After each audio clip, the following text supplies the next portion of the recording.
அனைவருக்கும் கணித வணக்கம். இப்போ பார்க்க போகிறது 8ஆம் வகுப்புக்குரிய கணக்கு பயிற்சி 3-7ல் 1ல் 4வது கணக்கு பார்க்க போகிறோம். கோடிட்ட இடங்களை நிரப்புக அப்படின்னு சொல்லி கொடுத்துருக்காங்க. ஒரு முக்கோணத்தின் கோணங்கள் 2:3:4 என்ற விகிதத்தில் அமைந்துள்ளது எனில் அம்முக்கோணத்தின் பெரிய கோணத்திற்கும் சிறிய கோணத்திற்கும் உள்ள வித்தியாசம் டேஸ் ஆகும் அப்படின்னு சொல்லி கொடுத்துருக்காங்க. இந்த கணக்கை பொறுத்த வரைக்கும் விகிதத்தில் கொடுத்துருக்காங்க. நம்ம அந்த கணக்கு முக்கோணத்தின் கூடுதல் பண்பை பயன்படுத்தி இந்த கணக்குக்குரிய வித்தியாசம் என்ன அப்படிங்கிறத நம்ம பார்க்க போகிறோம். கோணங்களின் விகிதம் ஃபர்ஸ்ட் கொடுக்கப்பட்டது எவ்வளவு? 2:3:4.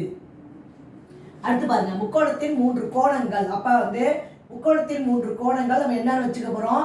2x 3x 4x என்று என்க.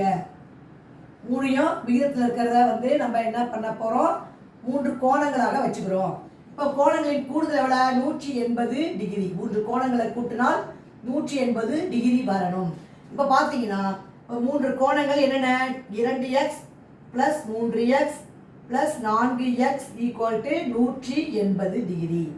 2 3 5 5 4 9x = 180 டிகிரி. அப்போ x = 180 / 9. இதை அடிச்சு சுருக்கணும்னா 20 டிகிரி கிடைச்சிருது. இப்போ எக்ஸோடைய மதிப்பு எவ்வளோ? 20 டிகிரி. அப்போ கோணங்கள் என்னென்ன கண்டுபிடிக்க போகிறோம்? 3 கோணங்களை கண்டுபிடிச்சிட்டு பெரிய கோணங்களுடைய அளவுலேருந்து சிறிய கோணங்களை கழிச்சு போட போகிறோம். கோணங்கள் = 2x என்பது 2 × 20 = 40 டிகிரி. அடுத்து 3x = 3 20 = 60 டிகிரி. அடுத்து பார்த்தீங்கன்னா 4x 4 × 20 = 80 டிகிரி. அப்போ இந்த கணக்கை பொறுத்த வரைக்கும் பெருசு 80, மிகப்பெரிய 80 டிகிரியில் மிக சிறிய டிகிரியை நம்ம கோணங்களுடைய அளவை நம்ம என்ன பண்ணுறோம்? கழிக்கிறோம், வித்தியாசம். அப்போ 80 டிகிரியில் -40 டிகிரி கழிச்சோம்னா வரக்கூடிய விடை 40 டிகிரி. இந்த கணக்குக்குரிய விடை என்ன? வித்தியாசம் எவ்வளோ கிடைச்சிருக்குன்னு பார்த்தீங்கன்னா 40 டிகிரி ஆகும்.